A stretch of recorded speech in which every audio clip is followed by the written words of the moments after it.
Olá pessoal, professor Leandro Costa Longa. Nesse canal nós falamos sobre tecnologias sustentáveis, um projeto de extensão da Universidade Federal do Espírito Santo, e nesse vídeo é a segunda parte da entrevista com o engenheiro eletricista Pedro Baquete, e nós vamos falar da escalabilidade dessas instalações fotovoltaicas. Será que vale a pena eu começar pequeno e aumentando aos pouquinhos, ou de repente eu junto a grana e já contrato uma instalação que vai durar mais tempo? Também vamos falar das implicações que o seu padrão de energia tem no custo dos equipamentos. O seu padrão aí, ele é monofásico, ele é bifásico, é trifásico. Será que vale a pena mudar de padrão antes de partir para essa solução?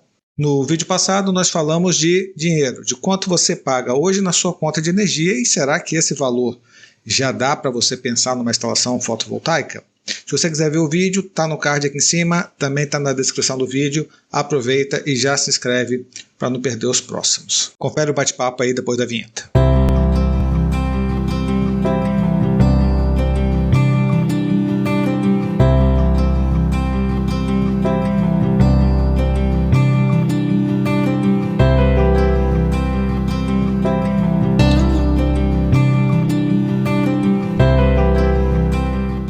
Adiantar uma aqui que é em relação a preço. Você falou de sistema monofásico, bifásico, trifásico, né? E eu vou perguntar assim, em questão de equipamento, né? Existe diferença de custo de equipamento bifásico, trifásico, os equipamentos que são usados em alta tensão, e também é o seguinte, olha, eu não tenho grana para começar com uma baita de uma usina, mas eu queria botar alguma coisa agora. Eu consigo aumentar isso no futuro? Como é que funciona isso? Rapaz, só pergunta boa, hein? Ó, vamos lá, eu vou começar falando a respeito da questão de você fazer um investimento agora numa situação menor e for ampliando. Rapaz, totalmente possível, totalmente possível. Você não precisa, por exemplo, o que você investiu, se você fizer um investimento em energia solar hoje, talvez seja 50% do que você realmente precisa. Você já consegue ter essa economia e no futuro você tem capacidade de ampliar isso facilmente. Ou seja, esse investimento que você fez hoje, você não perde um parafuso dele, entendeu? Existem algumas estratégias, Leandro, que eu gosto mais de trazer, né? Eu sempre comento isso com meus clientes. Por exemplo, é muito comum no mercado o pessoal oferecer, fala assim, ó, instala um inversor maior e no futuro, se você quiser, você coloca mais painel. Cara, totalmente possível. Eu só não recomendo.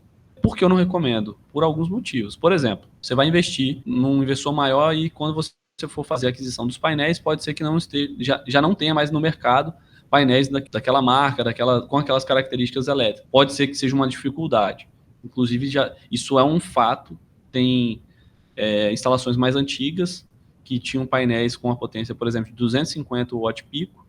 Hoje você não consegue encontrar um painel desse no mercado. E para você fazer a reposição disso é difícil, né? Enfim, dependendo da solução que você escolhe e fazer o investimento, é importante que esses painéis tenham as mesmas características elétricas entre eles. Então, se você colocar lá, instalar um painel com diferentes características elétricas, pode sim dar alguns problemas e você pode, inclusive, perder a sua garantia. Então, esse é o primeiro ponto. Outro ponto é o seguinte, hoje, quando você faz um investimento num gerador solar, que para se tornar um gerador solar, a gente chama até de kit, né?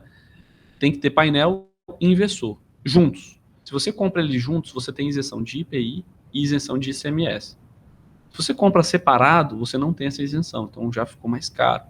Então, basicamente, né, olhando assim, tanto técnico como comercial, não vejo como melhor estratégia, mas é uma opção. E, inclusive, tem muita gente que oferece dessa maneira. Vai depender mesmo que a pessoa entende e quer fazer o investimento e do risco que ela quer assumir. Então você sugere sempre casadinho, a compra das placas com o inversor dentro do limite deles. Mas existe a possibilidade de um outro sistema com microinversores, né, que você consegue ir aumentando, correto? Correto. Não só com microinversores, investidores string também, investidores convencionais, tá? Mas, assim, é questão de estratégia mesmo. Tem uma situação, por exemplo, Leandro, que talvez faça sentido, você vai fazer um investimento, coloca um inversor mais ou menos casado com os painéis e, sei lá, daqui a 6 meses, 1 ano, você já tem previsão de fazer uma aquisição. E aí, de repente, faz sentido, né? Em 6 meses, 1 ano, não muda, assim, você consegue ainda ter acesso a esses painéis e tudo mais, né? Vai ter alguma perdazinha, mas é uma opção também interessante. Agora, se você não tem essa perspectiva de aumento tão grande assim de consumo de energia, não vejo vantagem. Eu não faria para mim. Inclusive, eu sou bem claro com os meus clientes que eu não faria. Você comentou dos microinversores. É uma solução muito bacana. Aí a gente está mudando de tecnologia, a gente está falando de tecnologias onde você tem um circuito elétrico embaixo do painel ali. Então, esse circuito elétrico ele dá uma autonomia maior para os painéis, ele consegue, né, tirar um proveito maior dos painéis, né, de geração do que na outra solução. Então, assim, é uma solução fantástica e é uma solução que realmente é o que você falou. Ela traz essa flexibilidade, né, de você ir montando aí o seu gerador né, gradativamente, de forma modular. A questão também dos painéis, Pedro, pelo que a gente já conversou antes, né, eles têm uma garantia de performance, né, alta até, né, grande, de 20, 25 anos, mas eles vão perdendo performance ano a ano. Então, se eu quiser instalar daqui a 5 ou 10 anos, no mesmo sistema, considerando que eu peguei um inversor maior, por exemplo, vai ser nivelado por baixo, né, vai ser nivelado pelo painel que está desempenhando pior, não é isso? Se você escolheu a solução de inversores e string, aqueles painéis novos que você adquiriu, eles vão trabalhar como se eles tivessem 5 anos de utilização, porque eles sempre vão se balizar por aquele painel que tem a menor eficiência. Olha só, eu quando instalei aqui em casa, a gente teve aquela dúvida de, olha, vai ser bifásico, vai ser trifásico, a gente estava no limite ali do bi para o trifásico, mas a gente sabe que a gente paga mais a taxa de disponibilidade no trifásico e também alguns amigos que também são engenheiros falaram assim, pô, Leandro, mas o equipamento até de energia solar para o trifásico ele é mais caro do que para o bifásico, né? Ver se a gente consegue ficar no bifásico. Isso procede ou não? Procede sim. Agora, então, vamos falar de equipamento, né? A tensão de fornecimento aqui no nosso estado, a maior parte é 127 volts, 220 volts. Então, na maior parte. O que é isso? 127, 220. 127 volts é uma tensão que a gente pega de uma fase para o neutro. E 220 é que a gente pega de uma fase para outra fase. Na Bahia, é diferente. Na Bahia, é uma instalação 220, 380. O que é isso? Se a gente pegar do neutro para uma fase, vai ser 220. E pegar de uma fase para outra, vai ser 380. Então, na Bahia, é assim, em alguns locais. Então, resumindo, eu estou comentando Bahia, mas tem outros estados também que são, né, mas enfim. Mas por que eu estou falando disso? Porque internacionalmente, os inversores que são produzidos em maior escala são inversores em 220 volts.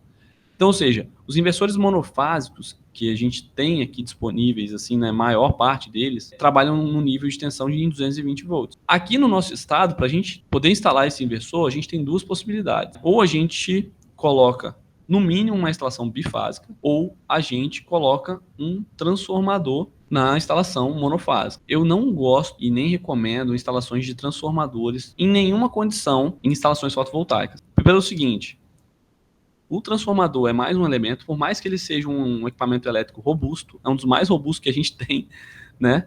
Mas mesmo assim ele tem perda. Então é mais um ponto ali de conexão, é mais perda. Então, ou seja, você está fazendo um investimento para poder obter o máximo de desempenho, você vai colocar um transformador só pelo nível de tensão. Então, assim, não é uma solução que eu gosto muito de trabalhar. Inclusive, você falou de preço de equipamento. Os inversores monofásicos que trabalham em 220 volts são os inversores mais baratos do que os inversores trifásicos.